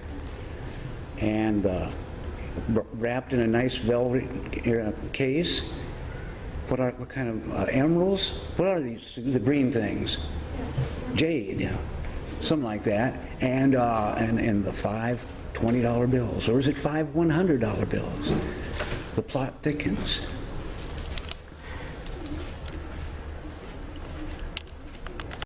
Hi, you guys. I have some good news to tell you. Right, Sue? Yeah. We're over here near the Pie Hole, which is a restaurant located right near Eve's building, and I called Eve, and she didn't answer, but I left her a good message saying, hey, everybody, I came over with $100, or is it $500, and a jade earring, 2 of them, for both her ears. And guess what she did? 5 minutes went by, and she heard the message, and she called me. I said, Eve, where are you? And she said, I'm in Santa Barbara. She's in Santa Barbara right now with her boyfriend Sheldon, who you may have seen in earlier episodes. So I said, I'm doing fine, and she said she's doing fine, and we talked, and I told her a little trouble of my left ear. I'm having a little trouble with my left ear, folks. Because I used to, you know, my dad fired off a .22 out in the desert when I was about 12 years old, and He brought me up to Idaho. We rode the Snake River. Oh, man, it was great. But when he fired off that shot, I think it hurt my ear, or else because I drive around, or I worked around 150-pound punch presses and factories and stuff, drove a cab. Anyway, the left ear's on the blank. So if I ever sound like I'm yelling at you, I'm just gentle, Steve, you know. It's my ear. I might have to talk louder. Right, Sue? Yeah. Am I the most lovable man in the world? You see that, folks? That's living proof. So Sue and I were just walking along the street here, right, Sue? And I noticed this thing. And it looks strange to me.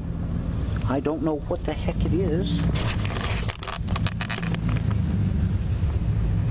Hoping it's not going to bite. It looks like some kind of creature. Oh, God, what the? Looks like a scorpion. Zombie scorpions! Get out of here! Let's go, Sue, hurry! Hurry! Okay, we made it back to the truck. I had to steal a fire extinguisher, get rid of the zombie. The hell are those things, man? Scorpions! Thousands of them all around the truck, and that's just the precursor, folks. That was the progenitor for this. Look. We've activated our emergencies beacon. You okay, Sue? Yeah, I'm fine. No one is to know about this emergency beacon in my vehicle. Okay, it's for emergencies only. That's why I have it activated. These things, these zombies, used the scorpions to hunt my trail. Now, fire extinguishers over there. There's only one chance. I had to use some electric from the, where's that key? From the solar panels, a small electrical charge to knock the zombies off the side and the ones that were under the hood. Shut that off. What's wrong? It won't start. The device, the kill device. It's in my pocket. Hold on.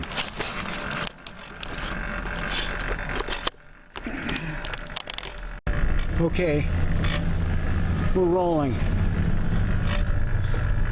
I've activated the device. I threw a couple sonics out. That ought to stop them. There's a side street. Down there, I see a spot. Look out! Okay. I know a little spot that we can hole up in, barricade ourselves out in the camper, get away from these things. Not too far from here. Well, we're on the corner of 7th and Decatur. This is going to work, I think. As you can see, apparently it's a Greyhound bus depot, and the Army is taking control to evacuate some of the citizens. I'm just going to leave the truck here. I'm leaving it here. We're hopping on a bus out of here. I can't stand it. Zombies everywhere. Screw this place.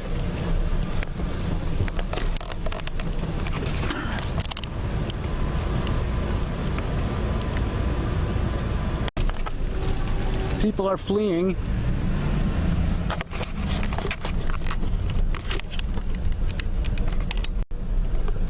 Crowds are milling around. The wounded have been moved to the back. The smell, the stench is horrible.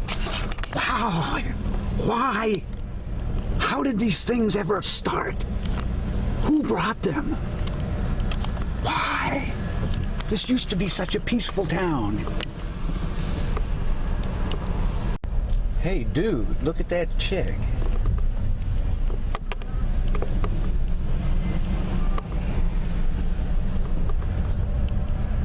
Okay, there's the terminal. Blood marks on the window. They won't let the wounded in.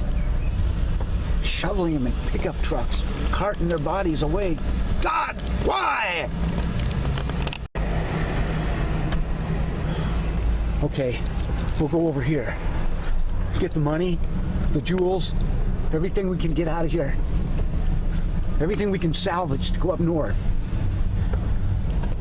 Seattle, take the ferry from Seattle past Canada to Alaska. That's what Richard said, we can get on the ferry. The zombies have taken over the lot of the Greyhound bus depot. We're heading up here. We're gonna fall back to the fallback position. I see it up here. Oh, we have our noodles back there, right? That's gonna have to be our food.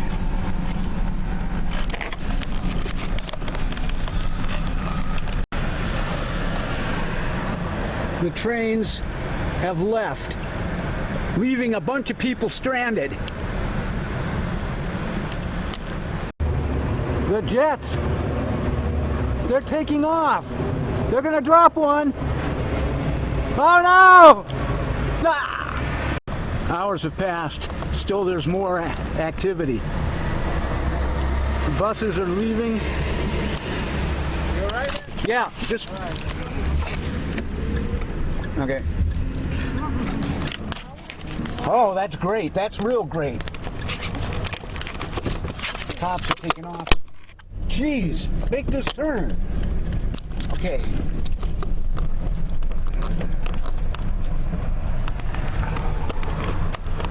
Quick, Sue, give me the gun. These people. Okay. Use this as a last resort. You hold on to it.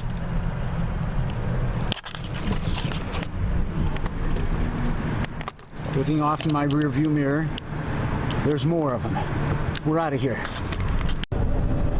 Okay, they've opened up the detour lane and people are getting the hell out of here on this freeway tonight.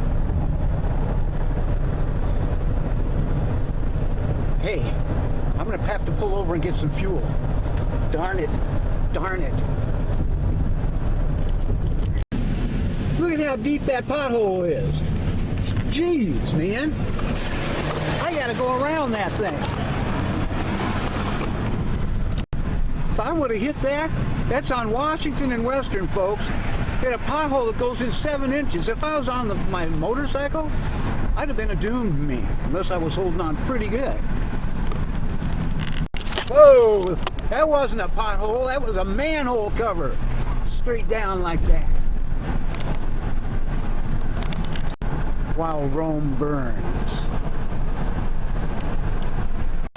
Come on, Elizabeth, don't be scared. I'm here. Don't be afraid of zombies. Here, hold my gun. There you go. How do you feel, okay? Brave Shivering Bear. You guys, it's not very pretty what they do to people when they capture you. Elizabeth, especially you being a girl, it's not going to be nice. Heed my advice. Fight them off as long as you can. Then save the last couple shots for yourself, okay? I know it's... Here. Brave Shivering Bear. You know what needs to be done.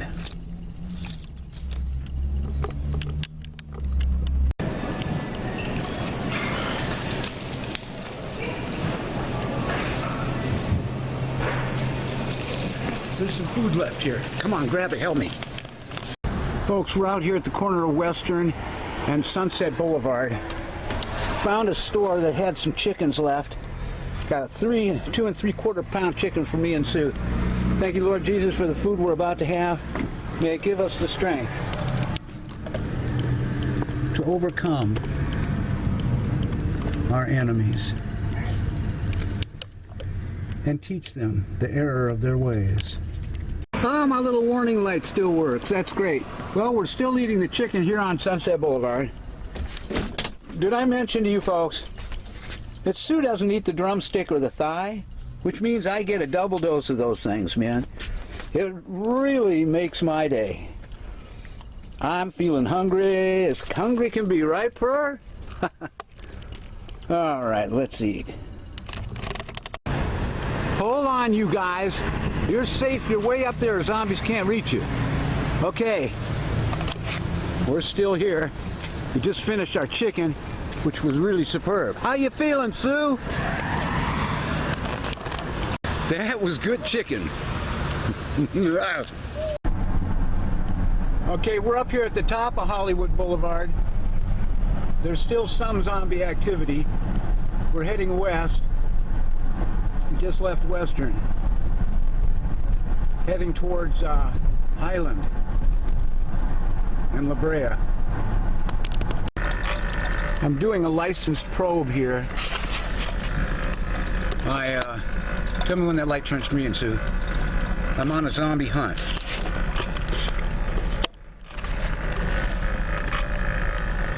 Gonna lose the light for a second here. Okay. There's the Pantages. Whoa!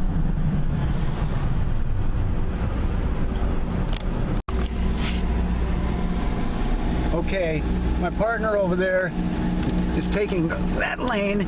I'm covering the middle lane, and here we go. Pistol ready. Showgirls. Fingernail places. Banks. Yeah, I'm now here on Cahuenga. Cahuenga and Hollywood Boulevard. My buddy's over there taking the inside lane. I better take my cherry out there. Okay, you can see his yellow hazards. There was some activity reported up here. There's where I met Ann, where the old Woolworths used to be. Supply sergeants up here. Musso Frank's Grill. Oh yeah, tattoo shops. The Vogue. More tattoo shops. There's the Wax Museum. Ripley's, believe it or not, on the corner there.